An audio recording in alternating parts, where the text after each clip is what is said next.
네, 이 시간 조혜로 장로님 나오셔서 말씀 증거해 주시겠습니다. 하나님의 말씀 요한복음 2장 1절부터 보겠습니다. 유명한 가나의 혼인잔치,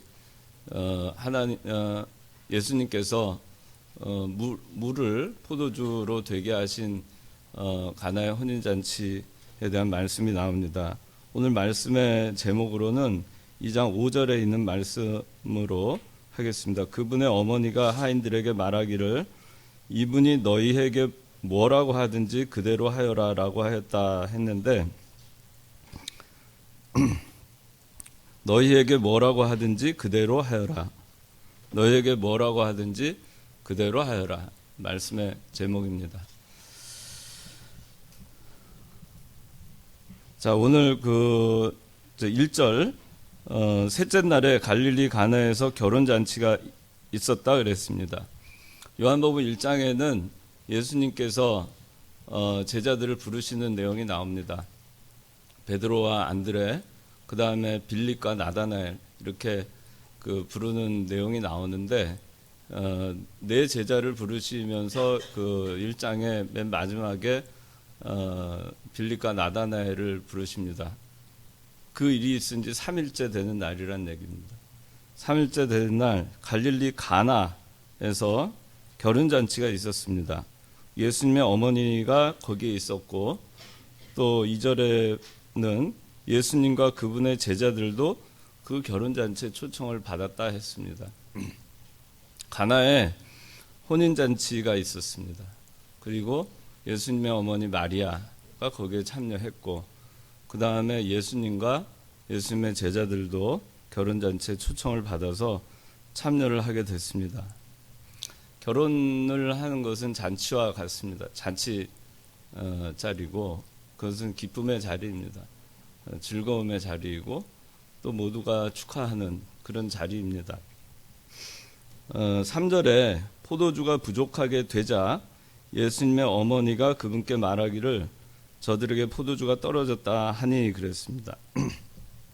혼인잔치에 포도주가 모자라게 되었습니다. 포도주가 부족하게 되었습니다. 그래서 예수님의 어머니가 예수님께 말씀하십니다. 포도주가 떨어졌다. 예수님께 고합니다. 그 사실을 고하고 예수님께서는 여자여 그것이 나와 당신께 무슨 상관이 있습니까? 내 때가 아직 오지 않았습니다. 라고 답을 하시면서 아직 하나님의 때, 예수님께서 정하신 때가 이르지 않았다는 것을 말씀하십니다. 그러자 예수님의 어머니 마리아가 하인들한테 그 결혼잔치에서 시중을 들고 있는 그 하인들한테 말을 합니다. 말하기를 이분이 너희에게 뭐라고 하든지 그대로 하여라. 이분이 너희에게 뭐라고 하든지 그대로 하여라. 예수께서 너희에게 뭐라고 하든지 그대로 해라. 그대로 해라. 뭐라고 하든지 그대로 해라. 뭐라고 하든지 그대로 해라. 그렇게 얘기하십니다. 근데 거기에 이제 보니까 정결 예식에 따라 물 두세 동이를 담을 수 있는 돌 항아리 6개가 놓여 있습니다. 여기 각주, 기역, 동이라고 되어 있는 거를 보면 헬, 메트레테스, 그래가지고 1메트레테스는 약 40리터라고 되어 있어요. 그래서 물 두세 동이 그러면은 아마 80리터에서 120리터 정도 되는 그런 항아리 하나가 물 80리터에서 120리터를 담을 수 있는 항아리가 한 개의 항아리가 그렇다는 겁니다. 6개가 있다고 그랬습니다. 그러니까 한 600에서 700리터 정도의 그런 정도의 그 항아리가 있었던 것으로 알 수 있고, 여러분들 20리터짜리 물통 알죠? 20리터짜리 물통이 만약에 700리터라 그러면 35개가 있는 겁니다. 엄청나게 많은 양이죠. 1리터짜리나 여러분들 1.5리터 생수 같은 거 이렇게 팔잖아요. 큰 거. 그런 걸로 치면은 한 몇 개죠? 15, 100, 150리터 하면 100개, 300리터 하면은 200개, 한 400개에서 500개 정도, 400개에서 500개 정도, 엄청난 양의 물입니다. 그런 항아리가 6개가 놓여 있었어요.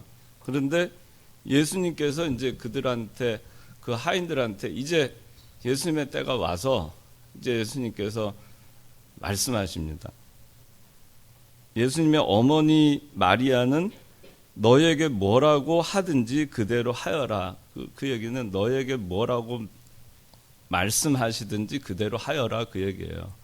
뭐라고 말씀하시든지 그대로 하여라. 예수님께서 말씀하십니다. 7절에 예수께서 그들에게 말씀하시기를 항아리에 물을 채워라. 한마디 하십니다. 항아리에 물을 채워라. 하시자 그들이 그것들을 가득 채웠다. 항아리에 물을 채워라 말씀하십니다. 이 말씀이 떨어지자 이 하인들은 물을 떠옵니다. 물을 길어와서 항아리 6개의 그 엄청난 양의 항아리를 가득 채웁니다.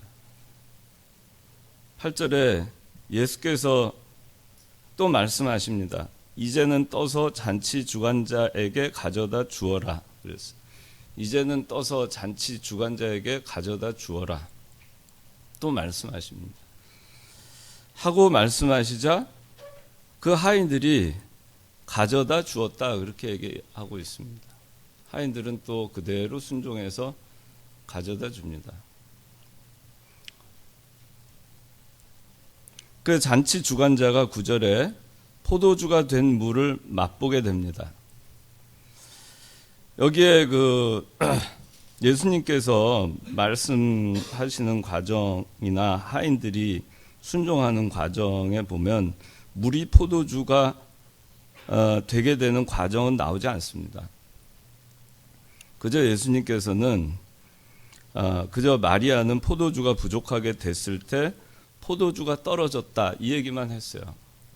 예수님께서는 내 때가 아직 이르지 않았습니다 라고 답한 다음에 마리아는 주께서 뭐라 하시든지 그대로 하여라, 그렇게 했고, 그 다음에 예수님께서는 말씀하십니다. 항아리에 물을 채워라 라고만 얘기했습니다. 항아리에 물을 채웠습니다. 이제는 떠서 잔치 주관자에게 가져다 주어라. 그래서 가져다 주었습니다. 언제 포도주로 바뀌었는지 나오지 않습니다. 그런데 포도주로 바뀌었습니다. 잔치 주관자, 9절에 잔치 주관자는 포도주가 된 물을 맛보고 언제 포도주로 바뀌었는가 모릅니다. 그런데 잔치 주관자가 그 물을 떠왔고, 그 다음에 잔치 주관자에게 가져다 주어라 했을 때 그거를 떠서 가져다 준 그것을 마신, 그 마실 때, 맛을 봤을 때 포도주가 돼 있었어요. 잔치 주관자는 포도주가 된 물을 맛보고 그것이 어디에서 났는지 알지 못했습니다. 그런데 성경에 뭐라고 나오냐면 물을 떠온 하인들은 알고 있었다 그랬습니다. 그래서 잔치 주관자가 이제 그 신랑을 부릅니다. 신랑을 불러서 말하기를 모든 사람이 먼저 좋은 포도주를 내고 취한 다음에 덜 좋은 것을 내놓는데 당신은 지금까지 좋은 포도주를 남겨놓았다. 그렇게 얘기합니다. 그 11절에 예수께서 이 첫 표적을 갈릴리 가나에서 행하시고 자신의 영광을 나타내시니 그분의 제자들이 그분을 믿었다 그랬습니다.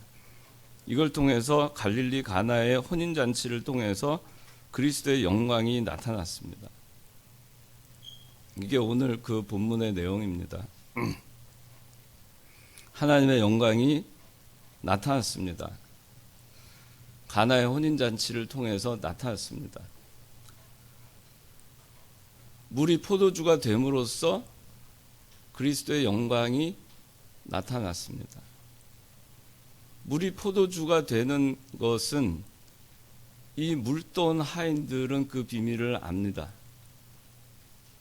그리고 물이 포도주가 되기까지에는 이 물떠온 하인들이 말씀대로 그대로 한 것이 있었습니다. 말씀대로 그대로 순종함으로써 그리스도의 영광이 나타나게 됐습니다. 물떠온 하인들은 자신들이 물을 떠올 때까지 그것이 무엇을 의미하는지 몰랐습니다. 그 일이 포도주를 만드는 일하고 아무 상관없는 일이었고, 그 항아리에 있는 물을 연회장에게 갖다 주는 것조차도 그것이 포도주와 아무 상관없는 일이었고, 그것이 상관 있는 일이라는 거 알지도 못했습니다. 예수님의 말씀과 이 하인들의 한 과정 가운데 어떠한 단서도 없습니다. 물이 포도주가 되게 하겠다라고 하는 어떠한 단서도 없고, 또 그렇게 하겠다라고 예수님께서 예고한 바도 없고, 또 하인들이 그것을 알고 이것을 순종한 것도 아니었습니다. 예수님이 내가 너희들이 순종하면 물이 포도주가 되게 할 것이니 내 말대로 해라 라고 예고를 하고, 너희가 순종하면 물이 포도주가 될 것이라는 것을 알게 한 다음에 그들에게 일을 시킨 것도 아니었습니다.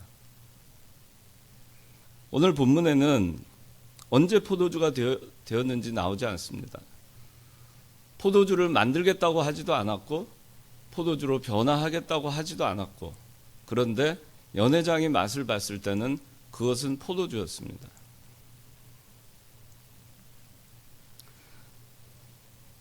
예수님의 영광이 어떻게 나타났습니까? 예수님의 영광은 그저 이 하인들이 순종한 데에서 나타난 겁니다.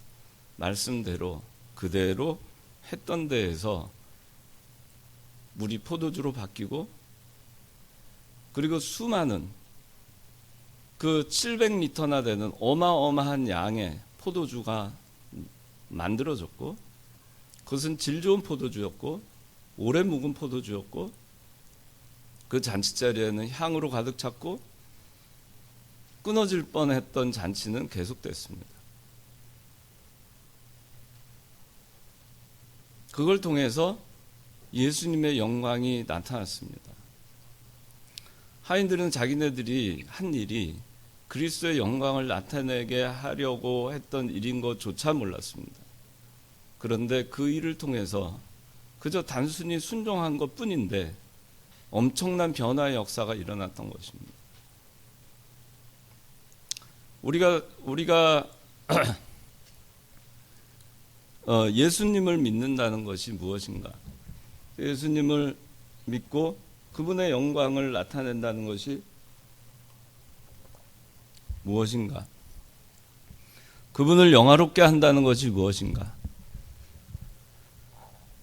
우리는 우리가 뭔가를 노력하고 세상적으로 잘 되고 세상적으로 잘해서 그리스도의 영광이 나타날 것이라고 생각합니다. 그러나 오늘 이 본문을 통해서 우리가 보면은 전혀 그렇지 않습니다. 그리스도의 영광은 우리가 무엇을 해서 우리가 생각하고 우리의 계획한 바대로 하나님의 영광을 위해서 뭔가를 알고 미리 알고 그것을 함으로 인해서 하나님의 영광이 나타나는 것이 아닙니다. 우리는 모르고 있을 때에도 왜 내가 이것을 하는지 모르고 왜 내가 이 말씀을 지켜야 되는지도 모른 채 하나님의 말씀을 순종할 때 엄청난 역사가 일어나고, 그리고 하나님의 영광이 거기에서 나타나고 하나님이 영화롭게 되는 것입니다.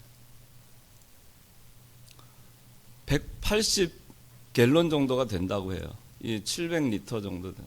이 엄청난 양의 포도주를 만드는 것은 창조와 같은 것입니다. 이 모든 것을 건너뛴 거예요. 물은 여러분들 화학을 하는 고등학교 때 화학 전공하는 사람들 알겠죠? H2O예요. H2O 분자식이. 근데 이 포도주에 있는 포도즙에 있는 포도당은 탄소가 있어요. C6H12O6예요. 탄소 성분이 추가가 됐죠. 창조입니다. 물이 포도주로 변하는 것은 새 창조예요. 완전히 달라지는 거예요. 그냥 뭐 어떤 것이 뭐 탈바꿈하는 그런 정도의 것이 아닙니다. 완전히 새로운 창조입니다. 완전히 새로운 질적인 변화입니다. 포도주를 만들기 위해서는 포도나무를 심고 그리고 잘 가꾸고 가지를 쳐주고 잘 접붙여주고 그리고 계절이 지나야 포도 열매가 맺어집니다. 그리고 그 포도를 수확해서 밟고 그리고 포도즙을 만들게 됩니다. 거기에는 세월도 필요하고 노력이 필요합니다. 그런데 여기 이 과정에서는 그 모든 과정이 생략됐습니다. 그것은 하나님의 창조이기 때문입니다. 하나님의 창조와 하나님의 변화, 하나님께서 이 주시는 이 변화의 역사는 우리가 노력해서, 우리가 만들어서, 우리가 오랜 세월을 두고 씨앗을 심고 그렇게 해서 되는 것들이 아닙니다. 하나님의 역사는 그렇게 해서 이루어지는 것이 아닙니다.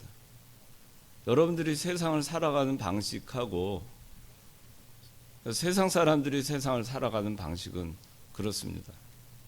씨앗을 심고 그렇게 해서 포도주를 만들어야 되는 것입니다. 그러나 하나님을 믿는 사람들의 살아가는 방식은 그렇지가 않습니다. 단번에 변화하는 것입니다. 단번에 달라질 수 있어요. 단번에 새로운 역사가 일어날 수 있고 단번에 놀라운 역사가 일어날 수 있습니다. 그것은 무엇을 통해서만 가능하냐? 내가 노력해서 내 생각과 내 뜻대로, 내 이론과 내 방법대로, 내 철학대로, 내 이성적 판단대로 해서 되는 것이 아니라 그저 내가 왜 이것을 순종해야 되는지도 모른 채 일지라도 하나님의 말씀이 거기에 있을 때 그 말씀에 순종해서 무엇을 말씀하시든지 그대로 행할 때 거기에 변화의 역사가 일어나는 것입니다. 예수 믿는 사람들의 삶은 여기에 맡겨야 됩니다. 이러한 것에 맡겨야 됩니다. 이러한 것에 맡기지 아니하고 여전히 우리는 하나님을 믿는다고 하면서도 순종은 하지 않고 하나님을 믿는다고 하면서도 여전히 세상의 방식대로 살아가려고 하고 있습니다. 여전히 씨를 뿌리고 여전히 나무를 심고 그리고 거두고 농사하고 그렇게 해서 거두는 것으로 포도주를 만들려고 하는 생각에 우리가 매몰되어 있어요. 그래서 오늘 이 말씀은 변화라고 하는 것은 무엇을 통해서 가능하냐? 하나님을 영화롭게 하는 것은 무엇을 통해서 가능하냐? 정말 내가 하나님을 영화롭게 하고 영광스럽게 하면서 사는 삶이라고 하는 것은 무엇이냐? 내가 세상에서 잘 먹고 잘 살고 잘 되고 뭐가 잘 돼서 하나님께 영광 돌립니다 해서 그것이 하나님을 영화롭게 하고 하나님을 영광스럽게 만드는 것이 아니라 연회장, 잔치 주관자는 그 포도주의 비밀을 모를지라도 물떠온 하인들은 그 비밀을 알듯이 그저 하나님의 말씀을 순종할 때 내가 했다, 내가 이렇게 했다, 하나님께 영광을 돌린다 라고 얘기를 하지 않아도 자연스럽게 그 잔치집에는 포도주 700리터가 생기고 향이 생기고 끊어질 뻔했던 잔치는 계속되고 그리스도의 영광은 자연스럽게 나타나는 것입니다. 오늘 이 본문 가운데에서 포도주가 부족하게 되었을 때, 포도주가 부족하게 되자 예수님의 어머니가 예수님께 말씀하십니다. 자, 혼인을 준비하면서 얼마나 손님이 올지를 예상을 했을 겁니다.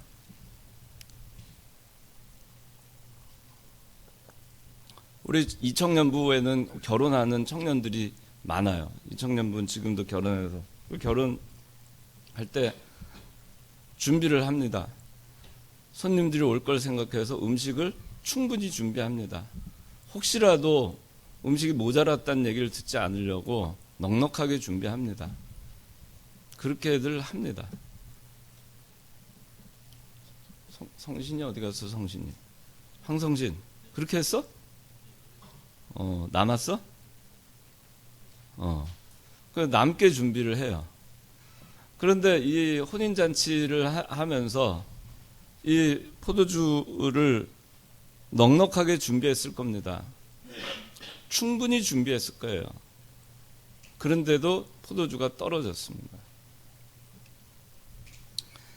우리가 이 세상에서는 우리가 사람의 지혜를 가지고 사람이 계획을 하고 또 수량을 계산을 하고 그렇게 해서 잘 계획을 세워서 준비를 한다 하더라도 종종 예기치 못한 어려움에 닥칠 때가 있습니다. 여러분들이 아무리 준비를 잘하고 모든 것에 대비를 잘하고 플랜 B, 플랜 C 그리고 최악의 시나리오까지 다 준비를 해도 그래도 예기치 못하는 그런 상황에 직면할 어려움 그런 닥칠 때가 있습니다. 이거는 인간이 아무리 계획을 해도 안 되는 게 있다는 것을 알려주는 겁니다. 여러분 개인적으로는 뭐 지금 1청년부든 2청년부든 1청년부든 학교 생활 또 직장을 다니는 직장 생활 또 2청년부는 또 결혼도 해야 되고 또 아이도 길러야 되고 또 새로운 직장을 위해서 또 찾아야 되고 또 취업 준비 또 자격증 시험 등등 그런 거 여러분들 열심히 준비합니다. 그렇게 해서 시험을 봅니다. 그런데 떨어지기도 합니다. 자기가 최선을 다해서 준비를 해도 안 될 때가 있어요. 포도주를 아무리 넉넉하게 준비했어도 안 될 때 있습니다. 시험 준비를 아무리 넉넉하게 했어도 안 될 때가 있습니다. 제가 친구 중에 공부를 굉장히 잘하는 친구가 있었어요.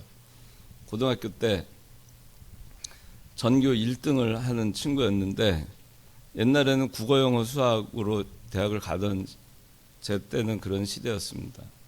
그리고 예비고사라고 지금 수능이라고 하는 게 옛날에는 예비고사였어요. 대학을 가기 위한 예비시험으로 예비고사를 봤습니다. 그런데 그 친구가 공부를 얼마나 잘했냐면은 국어, 영어, 수학이 다 주관식이었어요. 옛날에는. 그 수학은 4문제, 한 문제당 25점. 그 영어도 다 필답, 국어도 다 주관식이었습니다.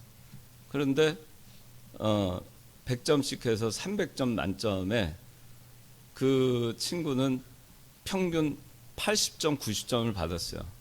그래서 총점이 한 270점, 뭐 260점, 270점, 뭐 높을 때는 280점, 290점도 나왔어요. 300점 만점에. 그런데 전교 2등이 몇 점이었냐면은 200점 아래였어요. 그 190점, 180점. 평균 60점으로 떨어집니다. 920명 제가 다닐 때 한 학년에 920명이었는데 전교 60등 안에 드는 총점이 60점이 넘으면 전교 60등 안에 들었어요. 그럼 평균 몇 점이겠어요? 평균 20점. 평균 20점이면 전교 60등 안에 들었어요.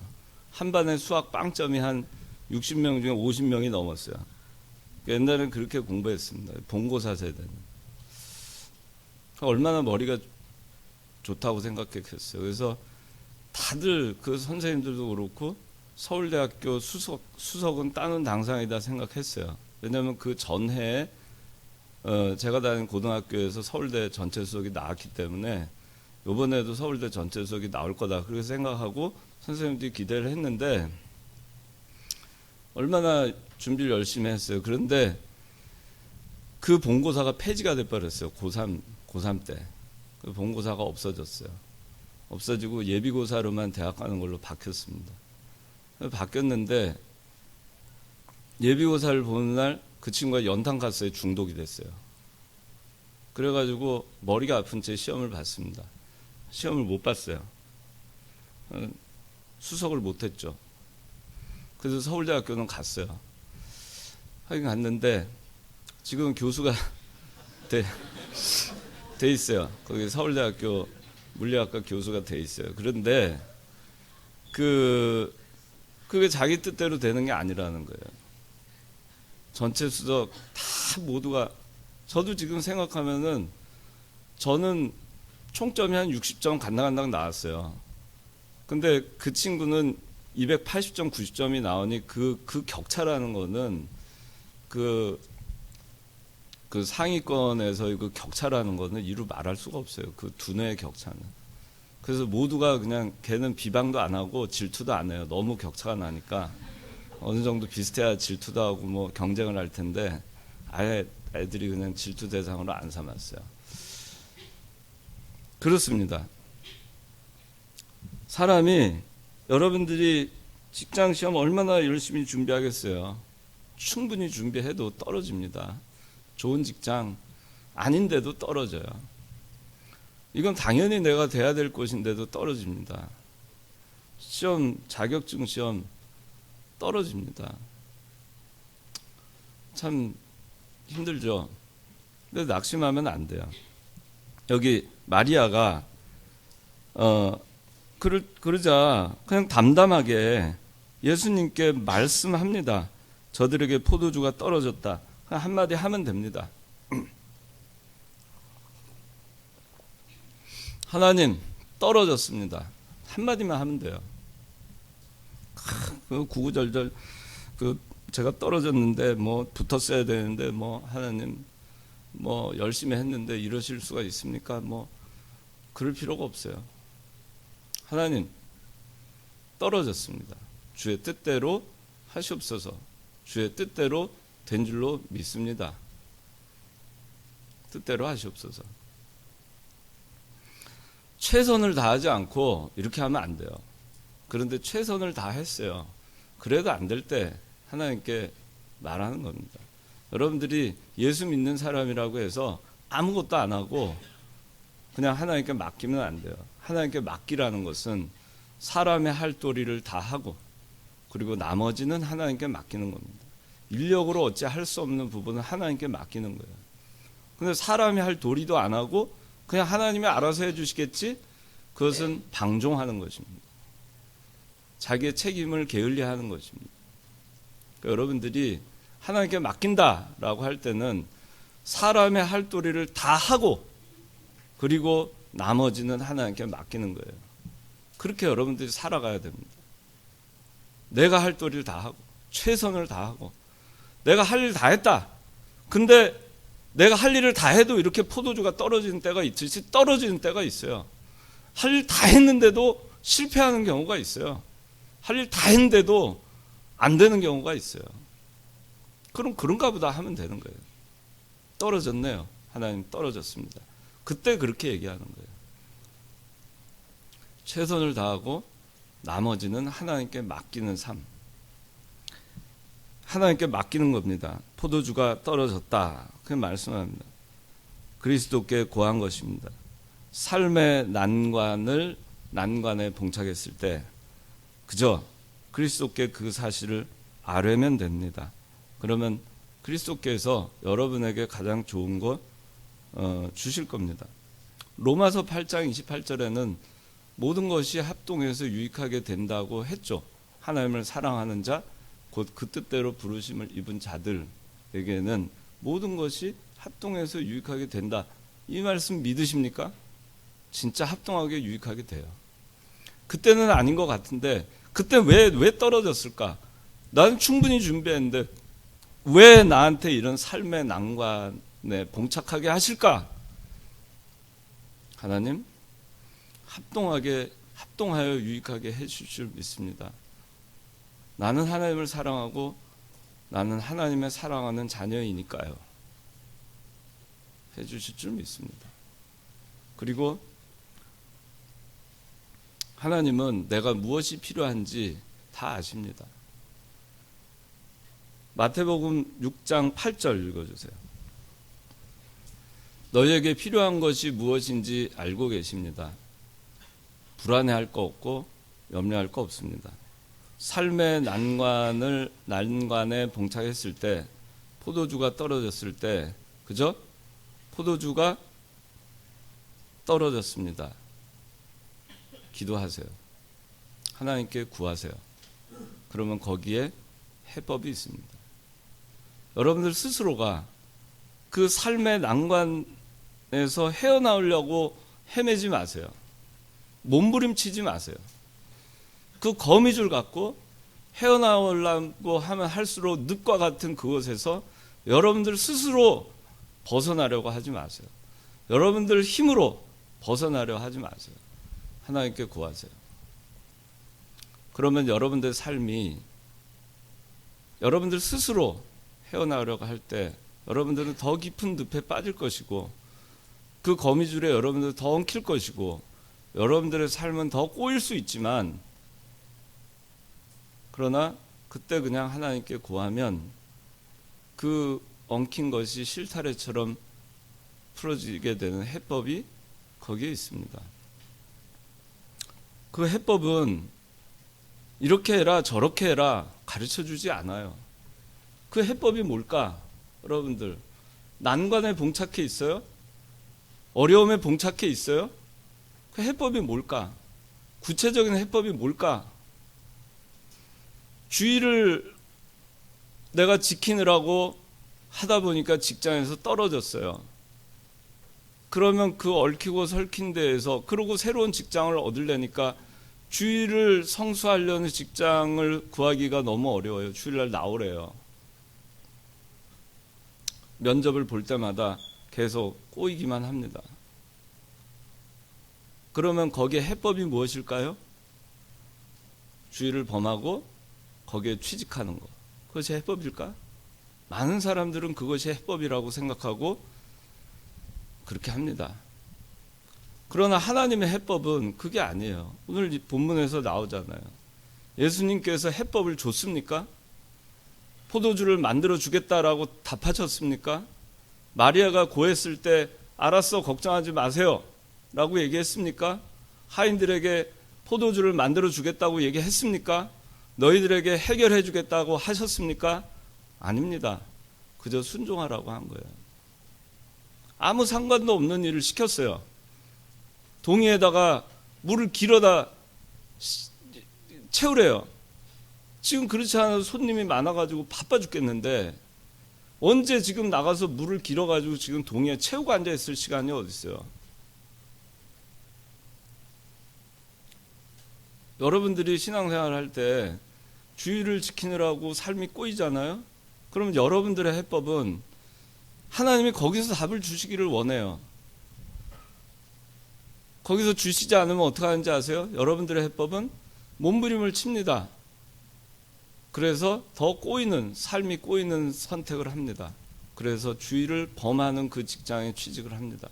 그래서 끊임없이 주의를 범하는 그 삶이 꼬이는 그 가운데로 여러분들 스스로 몰아넣어요. 근데 하나님은, 예수님은 그게 아니었어요. 여러분들이 성수주의를 하느라고 직장 떨어졌는데 또 새로운 직장을 구하려 하니 주의를 지키는 문제 때문에 직장 구하기가 더 어려워지고 더 꼬이기만 할 때 그래도 하나님께서 여러분들에게 주시는 해법이 뭔지 아세요? 성수주의를 해라라는 거예요. 해법은 거기에 있어요. 해법이 아니죠. 여러분들 생각할 때는. 내가 성수주의를 하는 것 때문에 삶이 꼬였는데 왜 성수주의를 하라고 하는가? 해법이 아니죠. 우리는 모릅니다. 근데 거기에 해법이 있는 거예요. 예수님이 성수주의를 해라. 나는 모릅니다.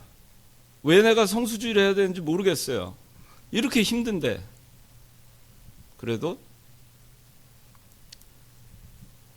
이렇게 힘든데, 지금 바쁜데 항아리에 물을 채워라? 아무 군소리 없이 그래도 물을 기르러 갑니다. 물을 동이에 실어서 항아리에 물을 채웁니다. 그 일을 하는 것입니다. 그래도 그 일을 하는 것입니다. 그래도 믿음의 일을 하는 것입니다. 하나님의 말씀 순종하는 것을 지속하는 것입니다. 거기에 해법이 있는 거지 다른 데 해법이 있는 게 아니에요. 여러분들이 어떤 것을 고했을 때 딱 거기에 대해서 명쾌하게 해법을 주실 줄 아세요? 그렇지 않습니다. 엉뚱한 일 여러분들 생각할 땐 납득할 수 없는 일을 계속하라고 하십니다. 성경에 있는 말씀대로 순종하는 거, 납득할 수 없는 거 여러분들이 있을 거예요. 잘 이해가 안 되는 게 있을 거예요. 우리가 언제 이해하고 믿었습니까? 우리가 이해해서 그리스도를 믿었습니까? 이해해서 그리스도를 영접했어요? 여러분들 그리스도께서 부활하신 것이 이해가 됩니까? 그리스도께서 승천하신 것이 이해가 됩니까? 인간의 이성으로? 삼위일체가 이해가 됩니까? 재림하실 것이 이해가 됩니까? 아무것도 이해 안 돼요. 그냥 믿는 겁니다. 왜 그런지 모르지만 믿는 거죠. 믿는 겁니다. 그런 믿음에서 순종이 나오는 것입니다. 그저 하라고 하니까 너희에게 뭐라고 하든지 그대로 하여라 할 때 네, 우리에게는 예만 있지 아니오가 없는 겁니다.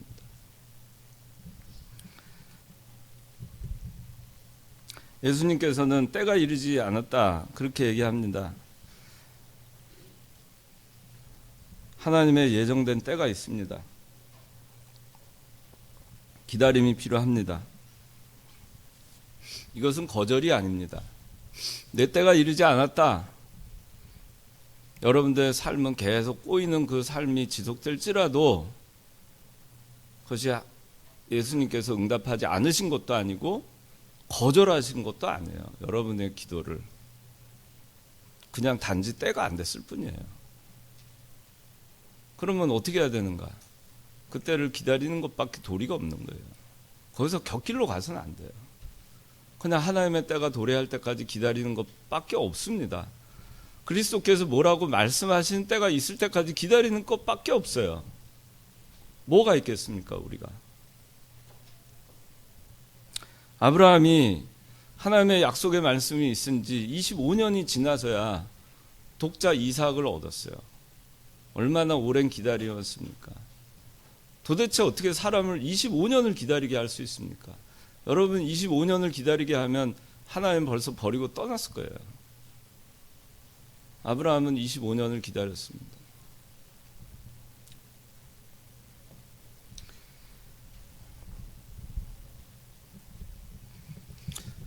믿음은 기다림이 필요합니다. 하나님의 때에 대한 기다림. 그것이 있어야지 믿음을 지킬 수 있어요. 그걸 조급해가지고 할 필요 없어요. 거절하시는 거 결코 아닙니다. 하나님, 포도주가 떨어졌습니다. 하나님, 저 인생이 꼬입니다. 말씀하세요.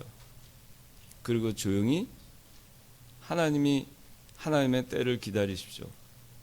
하나님의 응답이 없어도 그것도 하나님의 응답이려니 생각하고 기다리세요. 곁길로 가지 마세요. 그리고 무슨 말씀을 하시든지 그대로 하는 겁니다.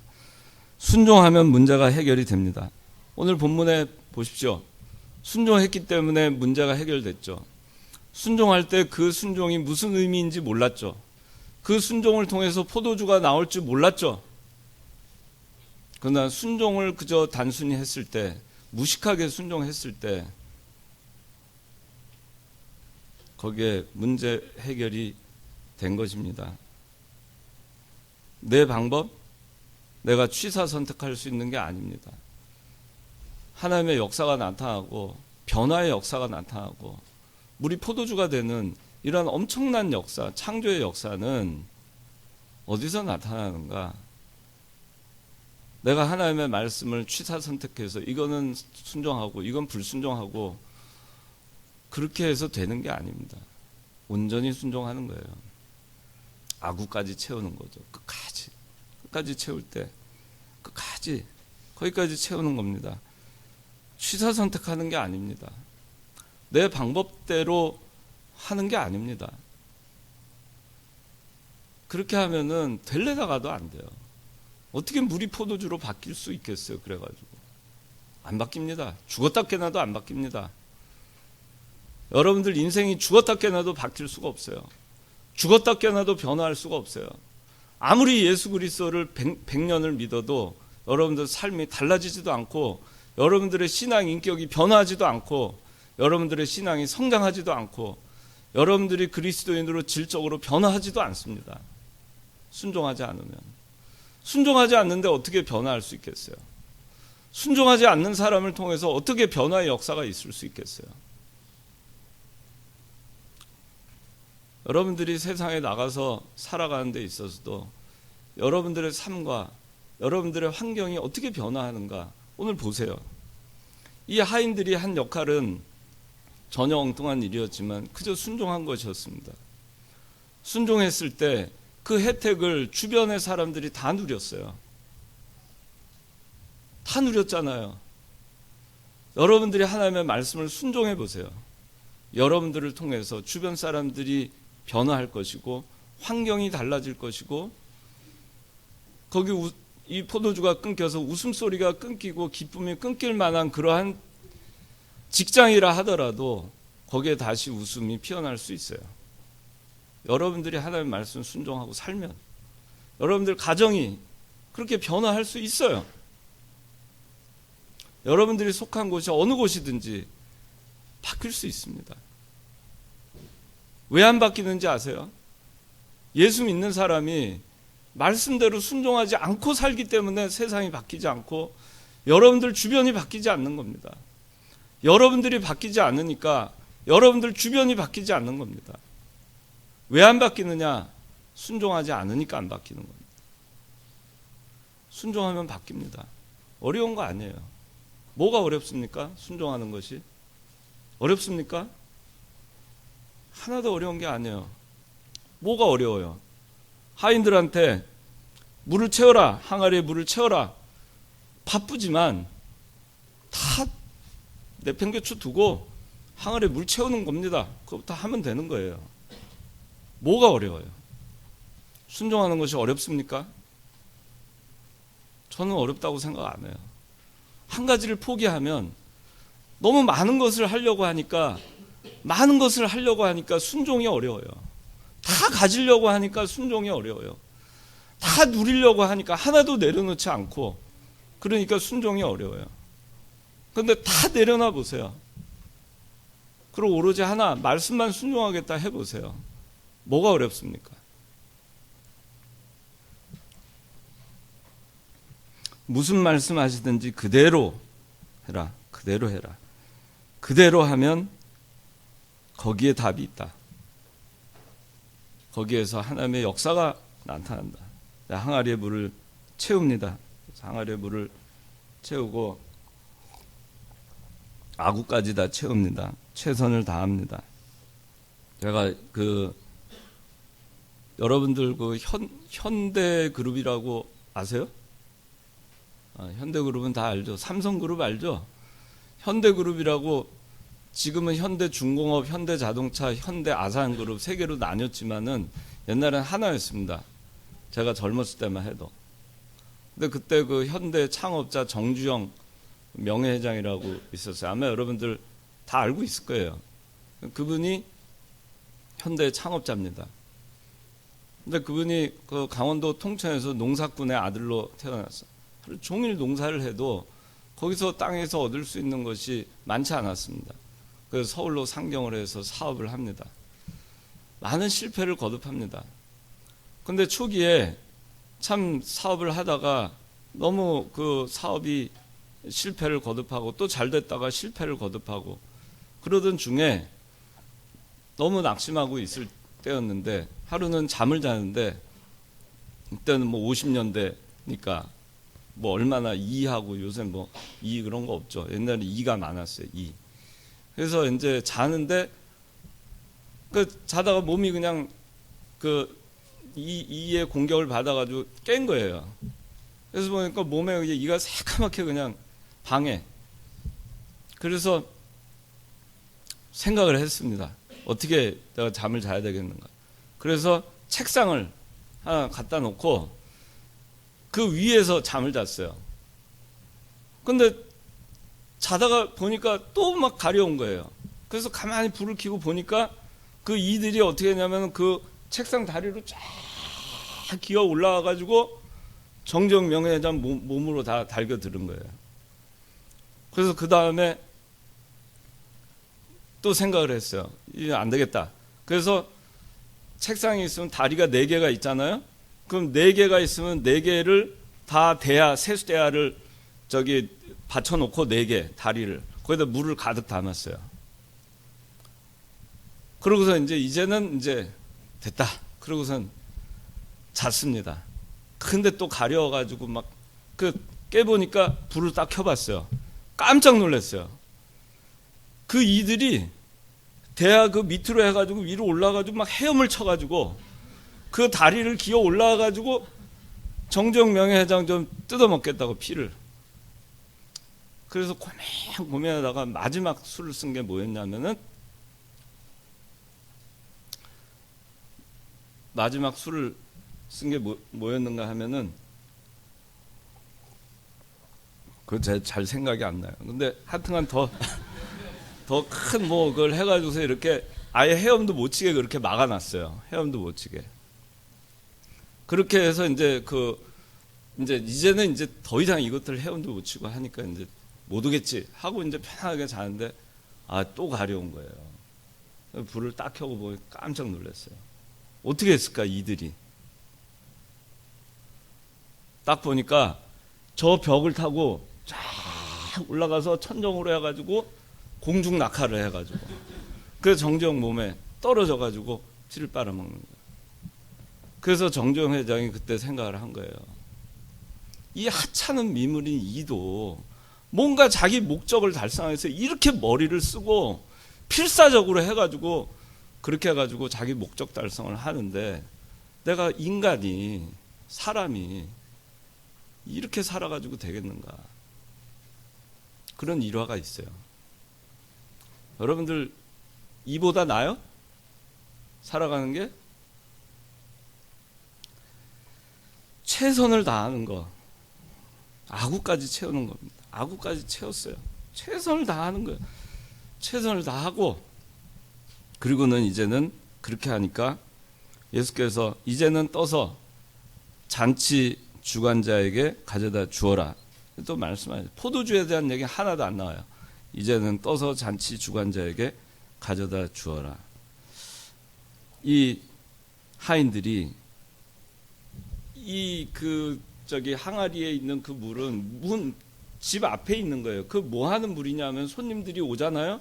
손 씻고 발 씻는 물입니다. 유대인의 결례에서 손을 씻는 거예요. 그러니까 옛날에는 그 잔치를 하잖아요. 며칠씩 합니다. 며칠씩 해요. 거리가 멀고 뭐 먼 데서도 오고 하니까 며칠씩 잔치를 합니다. 그러면은 와가지고 얼마나 더러워요. 가지고 다 손님들 씻고 들어가는 겁니다. 음식 먹으려고. 그럼 항아리에 물이 구정물이에요? 구정물이겠죠? 냄새 나죠? 더럽죠? 거기에다 채운 겁니다. 그 여전히 더럽죠? 그거 갖다 줬어요.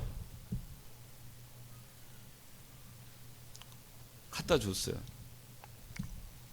더러운 물 연회장한테 갖다 줍니다. 정말 순종하기 어려운 부분이에요. 아니 이거 가져다 줬다가 어떻게 되려고. 성경에 나와 있지 않지만 저는 언제 포도주로 바뀌었는지 모릅니다. 그러나 이 비밀은 하인들은 알죠. 언제 포도주로 바뀌었는지. 하인들만 알죠. 아무도 모르죠. 예수님은 알죠. 하인들이 알죠. 하인들은 어떻게 알았을까? 순종했으니까 알았어요. 순종한 자만이 그 비밀을 알아요. 연회장도 몰라요. 그 잔치 자리에 있는 사람들 아무리 설명해도 몰라요. 물동이에서 이 꾸정물이 포도주로 바뀌었다. 아무리 설명해도 정신 나간 놈, 그렇게 얘기하겠죠. 여러분들이 순종을 하지 않으면은 여러분들이 누릴 수 있는 것이 없어요. 순종한 사람만이 그 비밀을 알아요. 어떻게 알아요? 어떻게 언제 포도주로 바뀌었는지, 물을 아구에 채울 때 바뀌었는지, 꾸정물인 상태에 있다가 들고 가는 순간에 바뀌었는지 누가 압니까? 오로지 물 떠온 하인들만 압니다.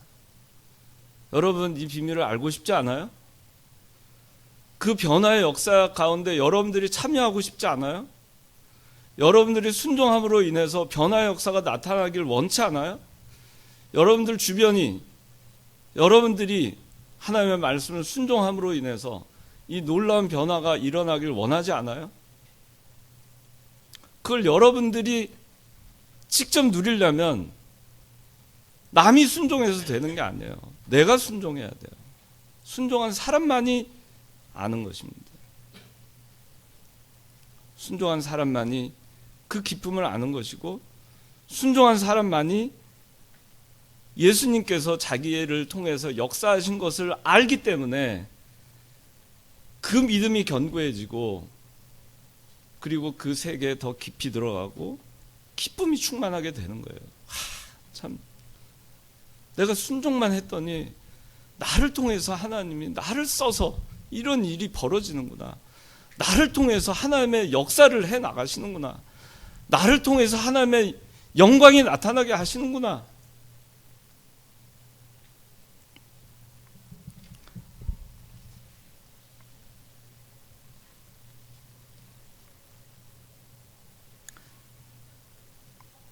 아는 사람은 기쁩니다. 여러분, 이 드디어 물이 포도주가 됐습니다. 이 잔치는 계속됩니다.